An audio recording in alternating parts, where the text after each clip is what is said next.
وأشهد أن لا إله إلا الله وحده لا شريك له وأشهد أن محمدا عبده ورسوله لا نبي ولا رسول بعده أما بعد. إخواني وأخواتي الكرام رحمكم الله. الحمد لله اجتمعنا في هذا المجلس المبارك هذا المجلس المبارك، فنسأل الله أن يرزقنا علما نافعا وأن يرزقنا فهما صحيحا وأن يوفقنا على كل أعمالنا، ونسأل الله أن يرحم المؤلف الإمام المقرزي برحمته الواسعة وأن يدخله في جنته الفردوس الأعلى وأن ينفعنا بعلمه amin Allahumma amin. Tapi kita lanjutkan kajian kitab Tajridut Tauhid Al-Mufid li mu'allifihi al-Imam Al-Maqrizi rahimahullah. Kita berhenti di sini al-ihtijaj bi tauhidil ilahiyah li tauhidur rububiyah. Itu di halaman sebelumnya. Halaman sebelumnya yang paling bawah paling bawah itu. Al-ihtijaj bi tauhidil ilahiyah li tauhidur rububiyah, itu di bagian samping itu ada kalimat kecil ya, untuk memberikan menunjukkan tema pembahasan di paragraf yang akan kita bahas. Jadi setelah Al-Imam Al-Maqrizi, beliau menjelaskan perbedaan kita dengan orang-orang musyrik, yaitu di dalam masalah tauhid rububiyah dan tauhid uluhiyah, bahwa mereka orang-orang musyrik, mereka dengan kita sepakat di dalam masalah tauhid rububiyah, tapi ketika di dalam tauhid uluhiyah mereka tidak bisa sepakat dengan kita, sehingga mereka justru tidak mentauhidkan Allah di dalam masalah uluhiyah Allah, dalam masalah ibadah. Maka dari itu Allah di sini akan membantah, sebagaimana nanti penjelasan Syekh Imam Al-Maqrizi, dia akan menjelaskan metode Allah di dalam membantah orang-orang musyrik, yaitu Allah berhujjah dengan tauhid rububiyah atas tauhid uluhiyah. Maksudnya itu Allah mengingatkan mereka orang-orang musyrik, jikalau kalian itu mentauhidkan Allah di dalam rububiyahnya, maka kalian harus mentauhidkan Allah di dalam uluhiyahnya. Maka kata Imam Maqrizi rahimahullah, wa yahtajju ar-rabbu subhanahu alaihim bitauhidihim rububiyatahu atau rububiyatihi. Di situ boleh pakai nasab atau pakai jar. Di sini Allah mengatakan di sini, Imam Maqrizi mengatakan Allah Subhanahu wa taala ar-rabb yahtajju, berhujjah menggunakan hujjah tauhid rububiyah ala tauhidil ilahiyat. Coba di-scroll ke bawah, sambil scroll ke bawah ala tauhidi al-uluhiyah.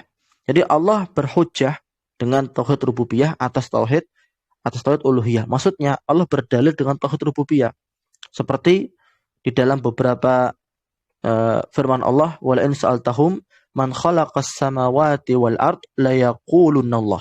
Jikalau kalian bertanya kepada mereka, siapa yang menciptakan langit-langit dan bumi, niscaya mereka akan mengatakan Allah Subhanahu wa taala. Begitu pula misalkan di dalam surah Al-Baqarah, ya ayyuhan nasu u'budu rabbakumul ladzi khalaqakum walladzina min qablikum la'allakum tattaqun. Wahai para manusia, tauhidkanlah Allah. U'budu di sini artinya tauhidkanlah.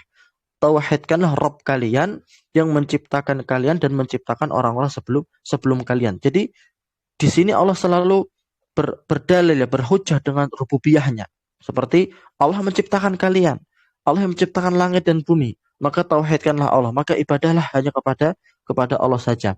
Maka sebagaimana dalil yang dinukil oleh Al-Imam Al-Maqrizi di dalam surah An-Naml ayat 59 dan ayat 60 di sini, yaitu kama qala Allah Ta'ala, ayat ini Allah sedang berhujjah dengan rububiyahnya atas uluhiyahnya. Yaitu Allah mengatakan qulil hamdulillahi wassalamun ala ibadihi alladhina istafa. Katakan ya Muhammad, segala puji bagi Allah dan keselamatan atas hamba-hambanya yang Allah pilih. Allahu khairun amma yusyrikun. Apakah Allah itu lebih baik atau apa yang kalian ibadahi, yang kalian jadikan sebagai tandingan sekutu bagi Allah Subhanahu wa taala. Amman khalaqas samawati wal ard. Kemudian Allah bertanya. Di sini mulai Allah berdalil, berhujjah. Allah berhujjah, menegakkan hujjahnya atas orang-orang musyrik ya dengan tauhid rububiyahnya, dengan rububiyah Allah, dengan penciptaannya ya, dengan Allah menurunkan hujan, Allah menumbuhkan tumbuh-tumbuhan. Allah mengatakan di sini amman khalaqas samawati wal arda wa anzala lakum minas samaa'i maa'a. Allah mengatakan siapa ya? Siapakah yang menciptakan langit-langit dan bumi? Wa anzala lakum minas samaa'i ma'an. Siapa yang menurunkan air ya, yaitu hujan dari langit. Fa ambatna bihi hadaiq. Lalu Allah menumbuhkan dengan air itu, menumbuhkan kebun-kebun ya. Kebun-kebun, taman-taman, dzata bahjatin, kebun-kebun yang indah. Maka lakum antum bitu syajaraha. Padahal kalian tidak mampu, kalian selamanya tidak akan bisa, tidak mampu untuk menumbuhkan pohon-pohonnya, pohon-pohon dari taman-taman tersebut atau kebun-kebun tersebut. Ailahun ma'allah. Nah, terus Allah mengatakan, apakah ada ilah bersama dengan Allah? Apakah ada ilah selain Allah? Jadi setelah Allah mengingatkan hamba-hambanya, siapa menciptakan langit, siapa menciptakan bumi, siapa menurunkan hujan, siapa menumbuhkan tumbuh-tumbuhan, Allah ingat, lalu Allah mengatakan, ilahu ma'allah. Jikalau demikian, jikalau tidak ada menciptakan, jikalau tidak ada menurunkan hujan kecuali hanya Allah, apakah ada ilah selain Allah? Apakah ada zat yang patut untuk diibadahi? Ya? Ilah itu artinya kan ma'bud. Apakah ada ma'bud selain Allah? Balhum qaumun ya'dilun. Justru mereka ini, yaitu orang musyrik ini adalah kaum yang ya'dilun. Ya'dilun itu ada dua maknanya. Pertama itu adalah menyimpang, dan haraf ya. Yang kedua artinya menyetarakan. Itu menyetarakan Allah dengan selainnya. Kemudian wa kullama dzakara ta'ala min ayatihi jumlatan minal jumal ya. Imam Makrzi mengatakan selanjutnya ya, setiap Allah mengucapkan atau menyampaikan ayat-ayatnya di dalam surat An-Naml itu ya, itu kalau kita baca An-Naml 59 sampai 63. Di situ Allah menyebutkan ya, beberapa ayat-ayat yang dalam konteks menegakkan hujjah. Allah berdalil dengan rububiyahnya atas uluhiyahnya dan selalu ditutup dengan kata-kata dari Allah, ailahun ma'allah. Apakah ada ilah ya, bersama dengan Allah Subhanahu wa ta'ala. Jadi setelah Allah mengingatkan, misalkan di dalam ayat yang selanjutnya ya, amman ja'al arda qararan wa ja'ala khilalah anhara. Siapa yang menjadikan bumi itu tempat yang bisa ditinggali, wa ja'ala khilalah anhara, dan siapa yang menjadikan di dalam bumi kita ini yang kita tinggali ada sungai-sungainya, wa ja'ala laha rawasiya wa ja'ala bainal bahraini hajiza. Siapa yang menjadikan di bumi ini ada gunung-gunung yang kuat, yang dengan gunung tersebut bumi ini tidak mudah goncang. Wa ja'ala bainal bahraini hajiza. Siapa yang menjadikan dua air, yaitu air laut dan air sungai, air yang asin dan air yang tawar itu ada pembatas antara keduanya. Ailahun ma'allah. Allah SWT mengatakan, apakah ada ilah bersama dengan, apakah ada ilah selain Allah? Ya. Jadi ayat ini An-Naml dari 59 sampai 63, Allah mengingatkan kita, Allah berhujjah kepada orang-orang musyrik dan berdalil ya. Allah menyampaikan hujjahnya atas orang-orang musyrik, yaitu hujjah rububiyah Allah, untuk mengingatkan bahwa mereka harus mentauhidkan uluhiyah Allah Subhanahu wa ta'ala. Jadi seperti Allah mengatakan, siapa menciptakan langit, siapa menciptakan bumi, siapa yang menurunkan hujan, siapa yang menumbuhkan tumbuh-tumbuhan, siapa yang mewujudkan adanya gunung, adanya sungai. Kalau kalian tahu itu Allah yang menciptakannya semua, itu yang mewujudkan adalah Allah semua. Ailahun ma'allah. Adakah ilah bersama dengan, adakah ilah selain Allah? Dan ilah itu artinya ma'bud. Jadi seperti Allah mengatakan, ahunaka ma'budun ghairullah. Apakah di sana ada ma'bud, zat yang diibadai selain Allah, zat yang disembah selain Allah? Dan yang terakhir, Allah mengatakan di ayat 63, qul hatu burhanakum, ya, qul hatu burhanakum in kuntum shadiqin. Itu apa? Di ayat ke-64 ya. Di 64 Allah mengatakan, qul hatu burhanakum in kuntum shadiqin. Katakannya Muhammad kepada mereka orang-orang musyrik, datangkanlah burhan, ya, bukti, dalil-dalil kalian. Jikalau kalian itu apa yang kalian ibadahi, apa yang kalian sembah itu benar. In kuntum shadiqin, jikalau kalian itu orang-orang yang jujur dan benar terhadap apa yang kalian sembah. Makanya Imam Makrzi mengatakan di sini, wa kullama dzakara ta'ala min ayatihi jumlatan minal jumal. Ya, setiap Allah menyebutkan Di dalam ayat-ayatnya beberapa penggal kata-kata yang mengingatkan hambanya dengan rububiyah Allah. Ya, Allah tutup dengan kata-kata ailahun ma'allah. Ya. Jadi setelah Allah mengingatkan rububiyahnya, Allah ingatkan ailahun ma'allah. Jikalau seperti ini, apakah ada ma'bud yang diibadai selain Allah? Ya, tentu tidak ada jawabannya. Maka Imam Maqrizi mengatakan, fa'abana subhanahu wa ta'ala bidzalika annal musyrikina innama kanu yatawaqqafuna fi itsbati tauhidil uluhiyah atau ilahiyah la rububiyah. Jadi di sini di surat An-Naml 59 sampai 64, kalau kita baca semuanya itu 59 sampai 64. Di situ Allah menjelaskan bahwa orang-orang musyrik itu mereka tidak ada yang mengingkari rububiyah Allah. Ya, annal musyrikin innama kanu yatawaqqafuna fi itsbati tauhid uluhiyah. Jadi mereka hanya tidak mentauhidkan masalah uluhiyah, adapun rububiyah mereka mentauhidkan semuanya. Di dalam tauhid uluhiyah mereka menahan diri, ya. Di dalam tauhid rububiyah mereka sepakat. Mereka mengimani Allah dalam rububiyahnya. Mereka mengimani Allah dalam masalah menciptakan langit dan bumi, menurunkan hujan. Maka dari itu di ayat lainnya, wala in sa'altahu man khalaqas samawati wal ard. Jikalau kalian bertanya kepada mereka siapa menciptakan langit dan bumi, la yaqulunna Allah. Lantas mereka akan mengatakan Allah. Maka dari itu, di sini Al-Maqrizi mengatakan ala anna minhum man asyraka fi rububiyyati kama ya'ti ba'da dzalika insyaallah. Ma'adzalika, ya. Walaupun mereka semuanya bertauhid rububiyah, mengakui rububiyah Allah, tapi walaupun seperti itu tetap ada, ya. Minhum man asyraka fi rububiyyatihi. Ya. Jadi walaupun mereka mengaku rububiyah Allah, tapi dari mereka masih ada yang menyekutukan Allah di dalam masa rububiyahnya. Ya. Kama ya'ti ba'da dzalika insyaallah nanti akan dijelaskan oleh Maqrizi di dalam masalah ini. Jadi Imam Maqrizi beliau ingin menyampaikan seperti ini. Mereka orang-orang musyrik, mereka menahan diri mereka di dalam masalah tauhid uluhiyah. Mereka tidak bisa menerima tauhid uluhiyah.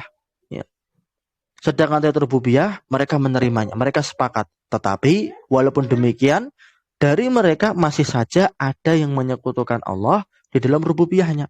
Seperti misalkan di zaman jahiliyah ada beberapa orang mengatakan mutirna bifatli, sebagian orang mengatakan mutirna binau'i kada wa kada.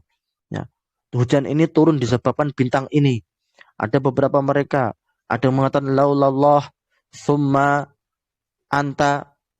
Ya, kalau bukan karena Allah dan kamu, ini kan menyekutukan Allah di dalam masalah takdir, dalam masalah maslahat dan madarat, ya. Ini penyimpangan di dalam masalah rububiyah. Walaupun para ulama di dalam masalah ini mengatakan ini syirkul alfad, syirik dalam lafaz, dan itu tidak sampai kepada syirik besar selama tidak meyakini bahwa selain Allah mustaqil itu independen di dalam memberikan manfaat ataupun madarat. Kemudian wabil jumlati fahuwa ta'ala yahtaju ala munkiri al-ilahiyah bi itsbatihim ar-rububiyah. Jadi kesimpulannya secara umum bahwa Allah Subhanahu wa taala yahtaju berhujjah, ya, menegakkan hujjah kepada mereka orang-orang yang mengingkari uluhiyah Allah dengan cara Allah menetapkan rububiyahnya. Ini metodologi Allah, ya, di dalam membantah orang-orang musyrik, yaitu Allah berdalil dengan rububiyahnya atas uluhiyahnya. Jikalau kalian mengimani Allah menciptakan, mengatur alam semesta, menurunkan hujan, maka tauhidkanlah Allah di dalam masalah ibadah, dalam masalah uluhiyah. Kemudian maknal malik, ya. Setelah itu kita membahas maknal malik. Jadi di sini kalau kita perhatikan di dalam kitab Tajridut Tauhid Al-Mufid, Al-Imam Maqrizi beliau memfokuskan di awal-awal kitabnya itu membahas tentang 3 nama Allah. Ar-Rabb, Al-Ilah, ya Allah, Ar-Rabb, Allah, sama Al-Malik. Karena 3 nama ini akan menjadi poros, ya, akan menjadi poros di dalam masalah tauhid, mentauhidkan Allah Subhanahu wa taala. Wal Maliku huwa al-amiru an-nahi alladzi la yakhluqu khalqan bi muqtadar rububiyyatihi wa yatrukuhum suda mu'attalina la yu'maruna wa la yunhaun, ya. Artinya kata Al-Maqrizi di sini beliau ingin menjelaskan makna Malik, ya. Malik adalah Al-Amir An-Nahi, yang memberi perintah. Al-Amir itu yang memberi perintah, An-nahy itu yang memberi larangan. Alladzi la yakhluqu khalqan bimuqtadar rububiyyatihim bimuqtadar rububiyyatihi wa yatrukuhum suda. Al-Malik adalah yang memberi perintah, yang memberi larangan, yang tidak menciptakan hambanya, ya, lantas kemudian dibiarkan. Ya. Jadi Allah lah yang memberi perintah dan yang memberi larangan, yang menciptakan hambanya sesuai dengan konsekuensi rububiyah Allah. Jadi konsekuensi dari rububiyah Allah, ya, itu Allah menciptakan. Dan kalau menciptakan, konsekuensinya adalah memberi larangan, ya, menyampaikan larangan dan memberikan perintah. Dan ini juga muqtada dari namanya Al-Malik. Jadi Al-Malik itu yang memberi perintah dan memberi larangan. Jadi ketika Allah menciptakan, dan Allah menciptakan itu sesuai dengan konsekuensi rububiyahnya, maka tidaklah boleh Allah itu membiarkan hambanya sudah mu'attalin itu tidak diberi perintah. Maka kata Makrezi setelahnya la yu'marun wa la yunhaun. Jadi nggak boleh bagi Allah. Lantas Allah tidak memberikan, lantas hamba dibiarkan begitu saja, tidak diperintah dan tidak dilarang, tidak diberi pahala, ganjaran, wala yu'aqabun, tidak dihukum. Fa innal malika huwal amirun nahi. Sesungguhnya Malik itu yang memberi perintah dan yang memberi larangan. Al-mu'ti al-mani', yang memberi dan yang mencegah. Ad-daru an-nafi', yang memberi madarat dan yang memberi manfaat. Al-musibu al-mu'aqib, yang memberi pahala dan yang memberi hukuman. Jadi di sini ada satu faedah, ya. Faedah ini disebutkan. Sebenarnya ucapan ini dinukil dari Ibnu Qayyim. Jadi Imam Makrezi di sini mengambil dari Ibnu Qayyim dalam beberapa bukunya. Jadi ketika menyebutkan nama seperti ini, al-mu'ti, al-mani, ad-dar, an-nafi, ini tidak boleh disebutkan secara terpisah. Ya, ini namanya al-asma al-mazdujah. Al-asma al-mazdujah. Ini nama-nama Allah yang mazdujah. Yaitu harus disebutkan dengan lawannya. Jadi kalau menyebutkan ad-dar harus dibarengi dengan an-nafi'. Ad-dar yang maha memberi madarat, an-nafi' yang maha memberi manfaat. Ini harus disebutkan secara bersamaan. Begitu pula al-musib, al-mu'aqib. Jadi kita menyebutnya secara bersamaan, tidak boleh dipisah. Tidak boleh kita menyebutkan al-musib saja. Ya, tapi harus al-musib, al-mu'aqib. Begitu pula ad-dar. Tidak boleh kita menyebutkan ad-dar saja, tapi harus ad-dar, an-nafi'. Begitu pula al-mu'ti, al-mani'. Itu harus disebutkan secara bersamaan, tidak boleh dipisah keduanya. Taib. Walidzalika ja'atil isti'adzatu fi suratin Nas. Mungkin beberapa kawan di sini kurang menangkap, ya. Ini kenapa Makrezi tiba-tiba menyebutkan Al-Malik gitu. Nah, ini alasannya saya jelaskan, ya. Jadi muqtada, jadi konsekuensi ketika kita itu sebagai hamba Allah diciptakan oleh Allah, kita diperintahkan untuk mentauhidkan Allah. Ya, diperintahkan untuk mentauhidkan Allah. Dan ketika kita meyakini Allah itu Malik, ya, ketika kita yakin Allah itu Malik, di sini tidak ada, mohon maaf. Di dalam kitab tidak ada, saya hanya menambahkan penjelasan. Jadi kenapa Makrezi tiba-tiba menyinggung Al-Malik, ya? Karena Al-Malik itu maknanya Al-Amir An-Nahi, yang memberi perintah dan memberi larangan.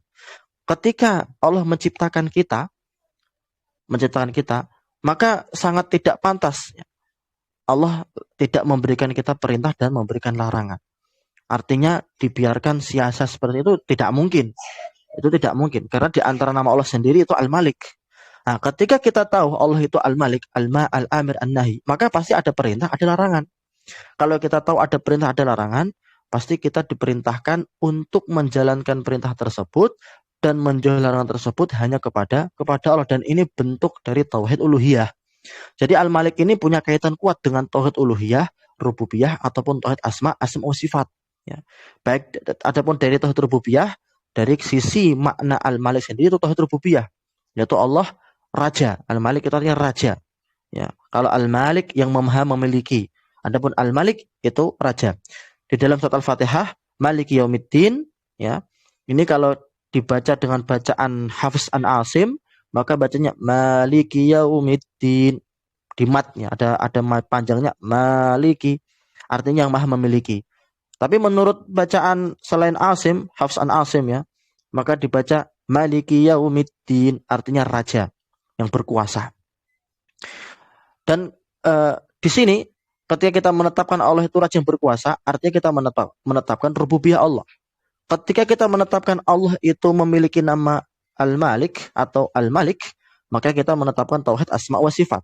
Ketika kita tahu Allah itu memerintah dan melarang, maka konsekuensinya hamba itu diminta untuk mentauhidkan di dalam menjalankan perintah dan larangan tersebut, larangan tersebut, maka ini tauhid uluhiyah. Jadi Al-Malik ini mencakup 3 tauhid kalau kita tadabburi mendalam seperti itu. Dan kemudian walidzalika ja'atil isti'adzatu fi suratin Nas. Setelah itu Al-Maqrizi beliau lebih menguatkan lagi pembahasannya tentang Al-Malik ya. Maka dari itu datang al-isti'adzah. Isti'adzah itu meminta perlindungan ya. Ruqyah atau doa ya, doa perlindungan ya. Di dalam surah An-Nas Allah telah mengajarkan kita doa-doa perlindungan di dalam surah An-Nas wa suratil Falaq, dan di dalam surah Al-Falaq bil asma'il husna as-salasah, dengan bertawasul ya. Itu bertawasul dengan nama-nama Allah yang indah, yang husna, 3 nama Allah yang disebutkan di dalam awal surat An-Nas. Ar-Rabb, Al-Malik, Al-Ilah. Qul a'udzu birabbin nas, malikin nas, ilahin nas. 3 ya. A'udzu birabbin nas, rabbin nas, malikin nas, ilahin nas. Jadi Allah menyebutkan dalam surah An-Nas ini ya, pertama Allah mengajarkan kita untuk beristi'adzah, meminta perlindungan kepada Allah dalam surah An-Nas, dan di dalam surah An-Nas ternyata Allah mengajarkan kita bahwa kita bertawasul dengan 3 nama Allah, yaitu dengan nama Ar-Rabb, Al-Malik, Al-Ilah. Baik. Summa qala Imam Maqrizi fa innahu lamma qala, sesungguhnya Allah ketika Allah mengatakan qul a'udzu birabbin nas. Tolong digeser. Ketika Allah mengucapkan qul a'udzu birabbin nas, kana fihi itsbatu annahu khaliquhum wa fatiruhum.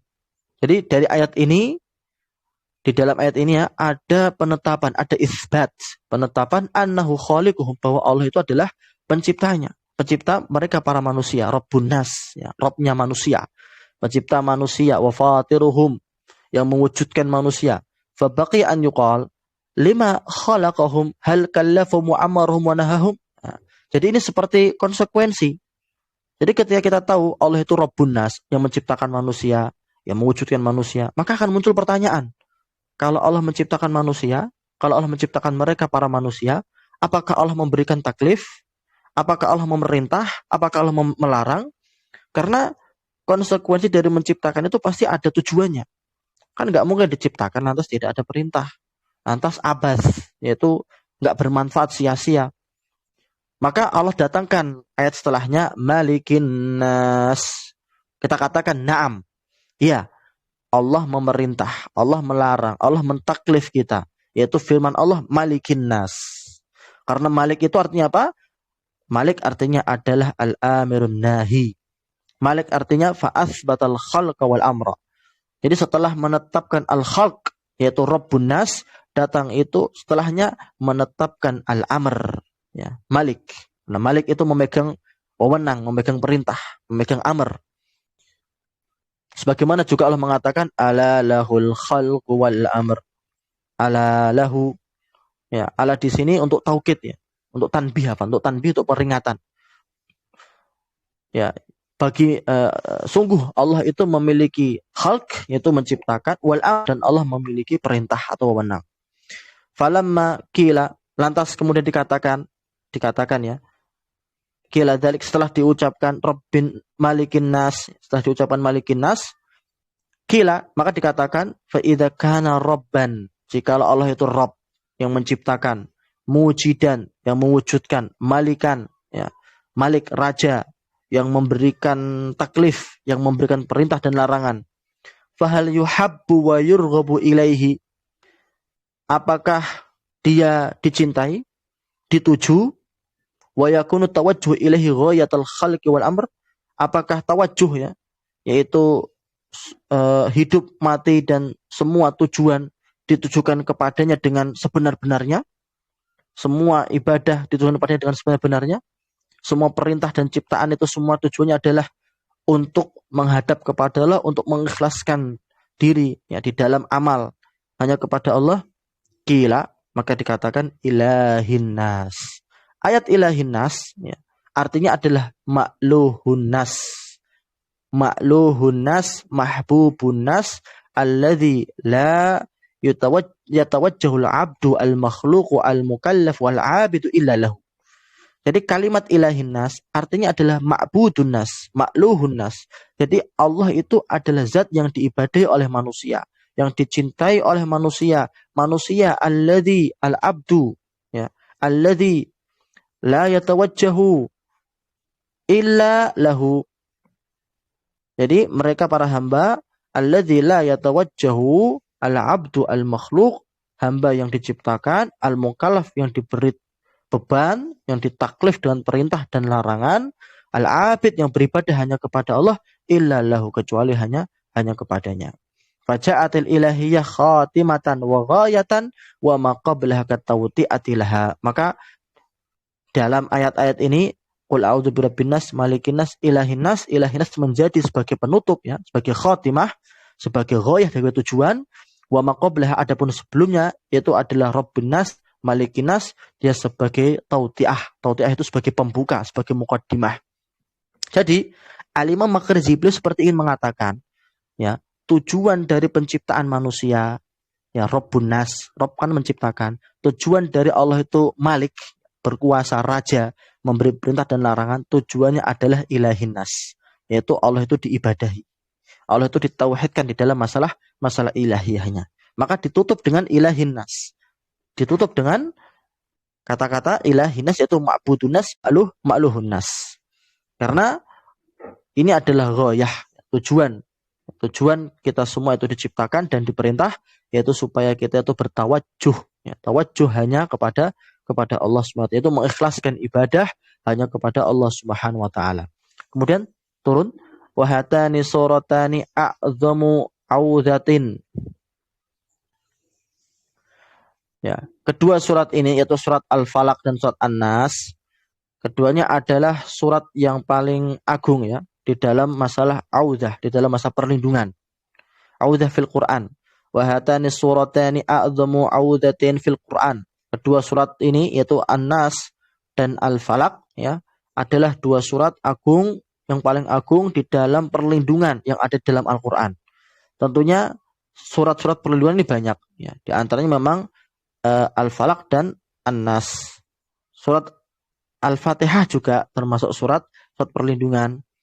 Kemudian Al-Baqarah sebagaimana disebutkan di dalam beberapa hadis, wala tastati'uha al-batalah. Para penyihir tidak mampu untuk melawan surat Al-Baqarah. Dan juga di dalam kisah orang yang para sahabat yang bersinggah ya, lantas pembesar suku kabilah tersebut di tempat yang disinggahi oleh sahabat itu disengat ya, sengat oleh hewan berbisa, lantas diruqyah dengan surat Al-Fatihah, sehingga Al-Fatihah itu termasuk surat ruqyah dan surat audah perlindungan. Kemudian Imam Makhrizi mengatakan waja'atil isti'adzatu bihima waqtal hajati ila dzalika.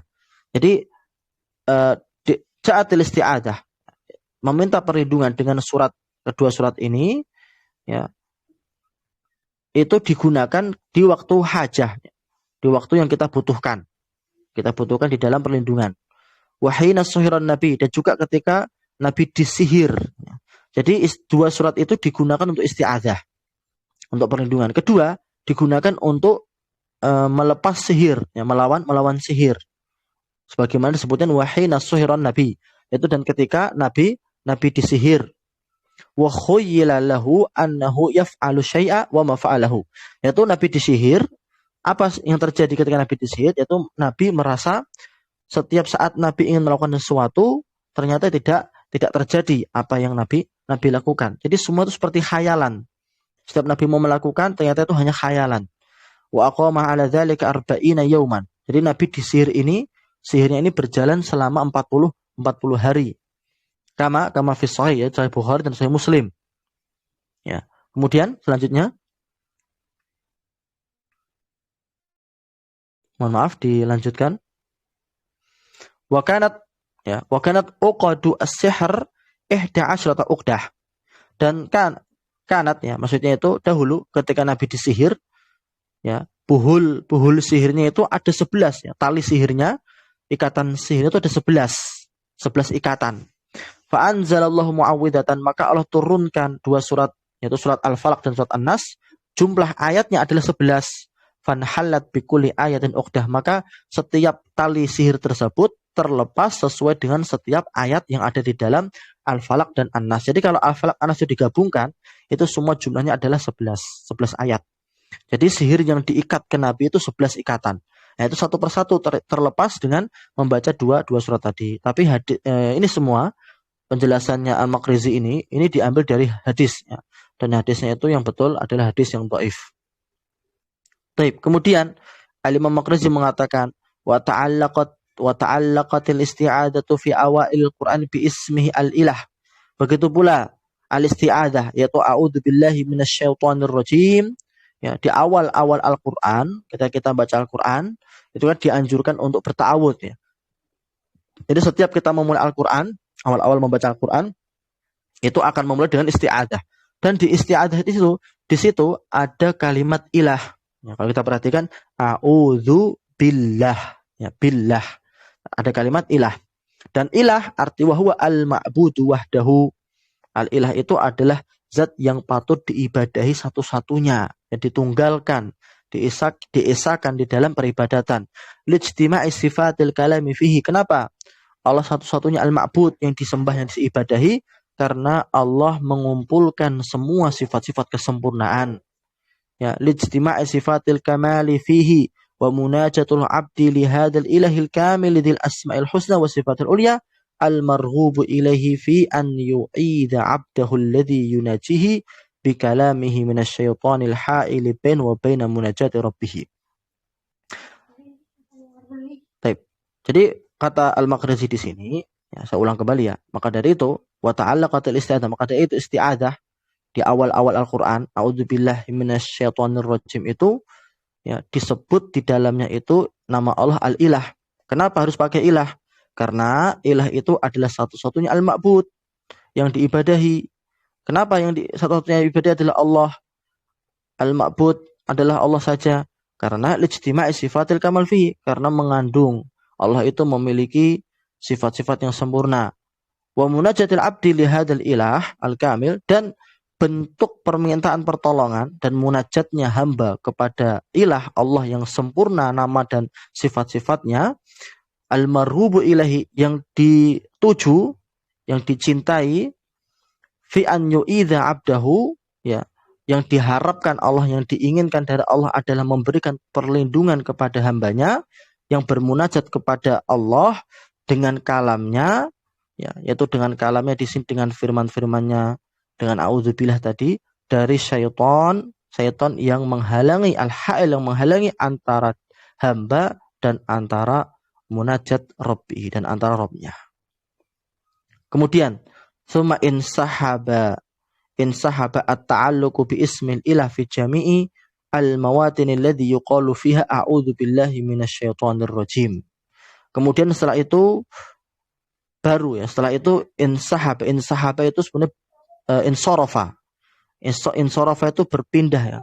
Berpindah yang dita'awud tadi, ta'aluk terhadap ismil ilah, itu digunakan, ya. Setelah itu ta'aluk bi ismil ilah, ya, yaitu menggunakan kalimat a'udzubillahi minasyaitonir rajim ini digunakan fi jami'il mawatin alladhi yuqalu fihi a'udzubillahi minasyaitonir rajim li'anna ismallah wal ghayah lil asma. Jadi ta'aluk bi ismil ilah itu insahab fi jamil mawatin, artinya insorofa, jadi menyebar, ya, digunakan, disebarkan di segala mawatin, di segala tempat, ya. Tempat itu maksudnya di segala keadaan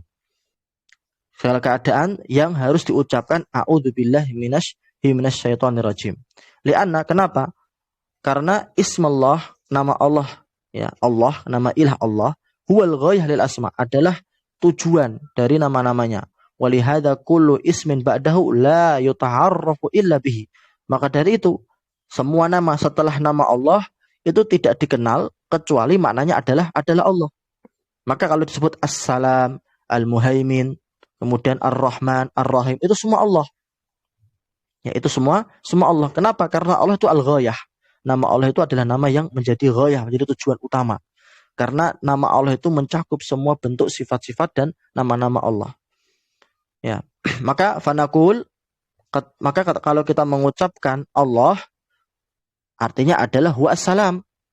Dia adalah assalam, al-mu'min, al-muhaimin, fal jalalatu tu'arrifu ghairaha. Maka jalalah, yaitu lafzul jalalah Allah itu eh, menjelaskan, ya, mentaarif itu memberikan definisi, menjelaskan nama-nama selainnya, wa ghairuha, sedangkan nama Allah, nama selain Allah yaitu selalu seperti Ar-Rahman, Ar-Rahim, itu tidak bisa memberikan definisi, tidak bisa memberikan tidak bisa memberikan definisi, ya, untuk nama lafzul jalalah Allah subhanahu wa ta'ala. Kesimpulannya dari paragraf ini, ya, jadi kalimat ta'alluq, ya, keterikatan kita dengan nama ilah, ya, itu digunakan di banyak tempat. Ya, perhatikan aja ketika kita baca Al-Quran, a'udzubillah, ta'awud. Ya, kemudian ketika kita masuk hammam, masuk kamar mandi, kita ta'awud, meminta perlindungan kepada Allah Subhanahu wa taala. Ya, ketika kita mohon maaf, ketika berhubungan suami istri, berta'awud, ya, meminta perlindungan kepada Allah. Kenapa? Kenapa harus Allah? Karena nama Allah itu adalah al-ghayah, al-ma'bud, yang diibadahi. Ghayah penciptaan kita adalah untuk Allah, ya, untuk hanya beribadah kepada Allah. Seperti itu. Dan semua nama-nama Allah tidak dikenal kecuali dengan lafzul jalalah Allah. Ya. Jadi kalau kita menyebut As-Salam artinya Allah, kita menyebut Al-Muhaimin artinya Allah. Sehingga Allah itu yu'arif nama-nama selainnya, dan selainnya tidak bisa yu'arif nama Allah. Jadi nama Allah itu mendefinisikan, menjelaskan nama selainnya, sedangkan nama selainnya tidak bisa menjelaskan nama Allah. Ya, kemudian walladzina asyraku bihi ta'ala fir rububiyah minhum man atsbata ma'u khaliqan akhar. Mereka orang-orang yang menyekutukan Allah di dalam rububiyahnya, sebagian dari mereka ada yang menetapkan tandingan pencipta bagi Allah. Wa in lam yakul innahu mukafi' lahu, walaupun ketika sebagian dari mereka itu menetapkan adanya pencipta, walaupun mereka tidak meyakini sama di dalam sifat dan nama. Maksudnya bagaimana? Jadi sebagian orang musyrik yang menyekutukan Allah dalam rububiyah itu ada yang ternyata memang meyakini ada dua ilah. Tapi dua ilah menurut mereka ini tidak setara. Laisa mukafi, lam yakul innahu mukafi lahu. Jadi tidak setara. Yang ilah yang pertama lebih kuat daripada ilah yang kedua. Ini sebagaimana Majus. Dan mereka hum musyrikun. Ya, mereka tetap dianggap sebagai musyrik. Wa man dhahahum minal qadariyah. Begitu pula seperti mereka Al-Qadariyah. Al-Qadariyah ini seperti ini mereka. Karena Al-Qadariyah itu menyekutukan Allah di dalam masalah takdir, di dalam masalah menciptakan perbuatan hamba. Ya, maka sampai dikatakan Al-Qadariyah majusu hadhil ummah. Qadariyah itu majusinya umat ini. Kenapa? Karena ada kemiripan. Majusi menetapkan dua ilah. Ya, satu ilah yaitu adalah cahaya, yang kedua adalah ilah kegelapan. Sedangkan orang-orang Qadariyah, mereka menetapkan ilah yang pertama adalah Allah, ilah yang kedua adalah hamba sendiri. Karena hamba itu menciptakan perbuatan mereka sendiri. Jadi seperti orang-orang Qadariyah ini menyerupai Majus. Bedanya kalau Qadariyah itu menetapkan Allah menciptakan alam semesta, menciptakan segalanya. Tapi kecuali perbuatan hamba diciptakan hamba sendiri. Itu menurut Qadariyah. Maka dari itu dianggap Al-Qadariyatu majusu hadhil ummah. Lanjut. Kemudian setelahnya kita akhiri dengan setelahnya ini wa rububiyatuhu subhanahu lil alami ar-rububiyyah al-kamilah al-mutlaqah asy-syamilah tubtilu aqwalahum. Jadi rububiyah Allah terhadap alam semesta ini adalah rububiyah yang sempurna, yang mutlak, yang mencakup segalanya. Dengan rububiyah ini Allah akan membantah dan meruntuhkan ucapan-ucapan mereka, ucapan-ucapan orang musyrik, ya. Baik yang musyriknya itu dalam rububiyah, baik itu rububiyah di sini adalah rububiyah yang sifatnya tadi yaitu meyakini ada dua ilah, ya, dua ilah tapi ghairu mukafi, itu enggak setara dua ilah ini, atau seperti Qadariyah li'annaha taqtadi rububiyatahu li jami'i ma fihi min adz-dzawati was-sifati wal harakati wal af'al. Kenapa rububiyah Allah itu akan meruntuhkan semua ucapan mereka? Karena rububiyah Allah itu berkonsekuensi mencakup segala zat, sifat, gerakan, dan perbuatan. Ya, semuanya masuk ke dalam rububiyah Allah. Semua zat diciptakan oleh Allah, kecuali Allah. Ya, zat Allah azali. Ya. Kemudian semua sifat diciptakan oleh Allah, kecuali sifat Allah tidak masuk ke dalam rububiyahnya. Kemudian waharokat, semua gerakan makhluk itu semua masuk ke dalam lingkup rububiyah Allah. Dan af'al itu amalan-amalan hamba, perbuatan-perbuatan hamba, gerakan, perbuatan, amalan itu semua masuk ke dalam lingkup rububiyah Allah. Ini membantah orang Qadariyah, karena orang Qadariyah menetapkan Allah menciptakan alam semesta, tapi giliran perbuatan hamba tidak dimasukkan ke dalam rububiyah Allah. Justru di sini rububiyah Allah akan meruntuhkan ucapan mereka, karena rububiyah Allah itu sempurna, mencakup segalanya. Wa haqiqatu qaulil Qadariyah al-Majusiyah annahu ta'ala laisa rabban li af'alil hayawan. Jadi hakikat ucapan Qadariyah al-Majusiyah annahu ta'ala, sungguhnya Allah Ta'ala laisa rabban, Allah bukanlah Rabb li af'alil hayawan wala tatanawalaha rububiyatuhu. Jadi konsekuen hakikat dari ucapan Qadariyah Majusiyah yaitu mereka menyatakan bahwa Allah itu bukanlah Rabb bagi perbuatan-perbuatan hewan. Bahkan rububiyah Allah tidak mencakup perbuatan-perbuatan hewan. Ya. Id kaifa yatanawalu ma la yadkhul tahta qudratihi wa masyiati wa khalqihi. Karena bagaimana bisa masuk ke dalam lingkup rububiyah Allah jikalau kata mereka, kata Qadariyah, perbuatan hamba itu laisa tahtal qudrah, bukan masuk ke dalam lingkup kemampuan Allah.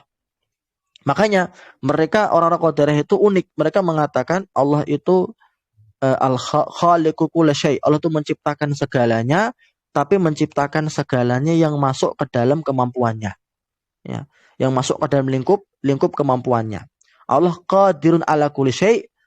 Tapi yaqdir ala kulli syai'in yadkhul fi qudratihi.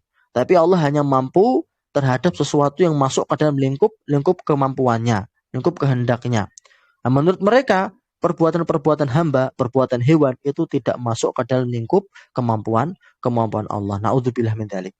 Jadi sampai sini kita cukupkan karena sudah jam pukul 5.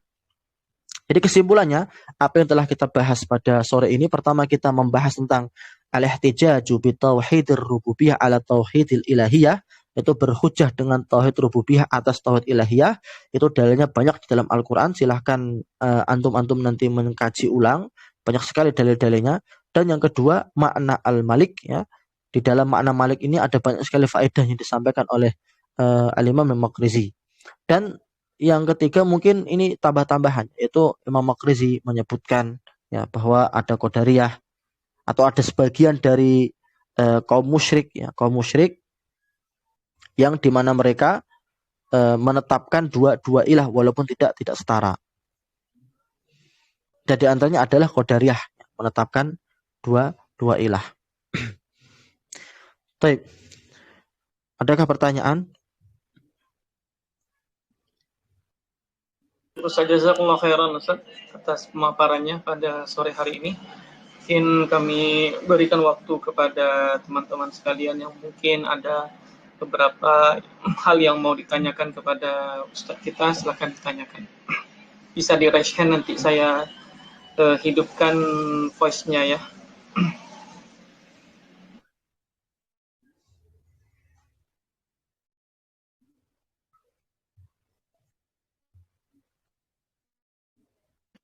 Kayaknya sudah cukup Ustaz. Jika cukup kita akhiri majelis ini dengan doa kafaratu majlis. Subhanakallahumma bihamdika asyhadu an la ilaha illa anta nastaghfiruka wa natubu ilaik. Wassallallahu ala nabiyyina Muhammad wa ala alihi wa sahbihi wa sallam. Wassalamualaikum warahmatullahi wabarakatuh. Wassalamualaikum warahmatullahi wabarakatuh.